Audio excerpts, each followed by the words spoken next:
ગાંધીનગરમાં 29મી ઓગસ્ટે DNT એટલે કે વિમુક્ત વિચરતી અને અર્ધ વિચરતી જનજાતિઓ માટે મુક્તિ દિવસની ભવ્ય ઉજવણી થશે। સેક્ટર 17ના સ્પર્શ સદન ખાતે થનાર કાર્યક્રમમાં રાજ્યભરમાંથી સમાજના આગેવાનો પ્રતિનિધિઓ ઉપસ્થિત રહેશે। ગૃહ અને ઉદ્યોગ મંત્રી હર્ષ સંઘવી કાર્યક્રમની અધ્યક્ષતા કરશે।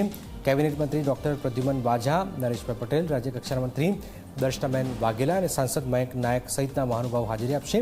શિક્ષણ, રોજગાર, સામાજિક સુરક્ષા અને અધિકરણ મુદ્દે સમાજના સશક્તિકરણનો સંકલ્પ લેવાશે। એકતા, ગૌરવ, સન્માન અને સમાનતા સાથે જ આ દિવસ નવી દિશા આપશે।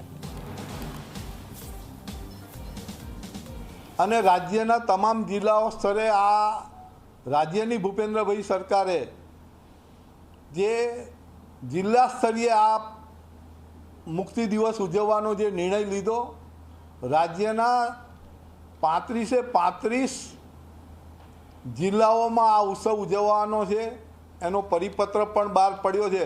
પણ અમે રાજ્ય સ્તરનું એક મહાસંમેલન 29/8/2026ના રોજ ગાંધીનગર ટાઉન હોલ મુકામે, એમાં રાજ્યના નાયબ મુખ્યમંત્રી માન્ય હર્ષભાઈ સંઘવીજી, સામાજિક અને ન્યાય અધિકારિતા મંત્રાલયના માન્ય પ્રદ્યુમન વાઝાજી, કુટીર ઉદ્યોગના મંત્રી નરેશ પટેલજી અને શહેરી રાજ્ય કક્ષાના શહેરી વિકાસ મંત્રી દર્શનાબેન વાઘેલા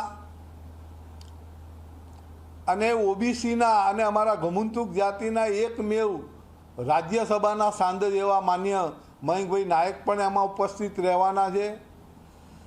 HK દાસ સાહેબ જેઓ આજે કમિશન ઈદાતે કમિશન હતું એના ભારતના સેક્રેટરી રહેલા હતા। આ જાતિઓની પરંપરાઓને એનેથી આવે એટલે તે પણ ઉપસ્થિત રહેવાના છે।